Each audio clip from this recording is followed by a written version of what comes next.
સુરતના ડિંડોલી વિસ્તારમાં નશાની હાલતમાં વાહન ચલાવવાનો વધુ એક બનાવ સામે આવ્યો છે। નંદનવન રોડ પર ટેમ્પો ચાલકે કાબુ ગુમાવતા ટેમ્પો ડિવાઈડર સાથે અથડાઈ પલટી ખાઈ ગયો હતો। સદનસીબે અકસ્માતમાં કોઈ જાનહાની થવા પામી નથી।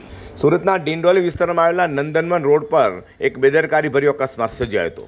મળતી માહિતી મુજબ ટેમ્પો ચાલક નશાની હાલતમાં વાહન ચલાવી રહ્યો હતો અને વાહન પરનો કાબુ ગુમાવતા ટેમ્પો સીધો રોડ પર આવેલા ડિવાઈડર સાથે અથડાયો હતો। અથડામણ એટલી જોરદાર હતી કે ટેમ્પો રોડ પર પલટી ખાઈ ગયો હતો। અકસ્માત સર્જાતા આસપાસના વિસ્તારમાં અફડાતફડીનો માહોલ સર્જાયો હતો અને સ્થાનિક લોકો તાત્કાલિક ઘટનાસ્થળે દોડી આવ્યા હતા। સ્થાનિક લોકોએ ભારે જહેમત બાદ પલટી ખાધેલા ટેમ્પોને સીધો કર્યો હતો અને ચાલકને સલામત રીતે બહાર કાઢવામાં મદદ કરી હતી। સદનસીબે સમગ્ર ઘટનામાં કોઈ જાનહાની કે ગંભીર ઇજાના અહેવાલ સામે આવ્યા નથી।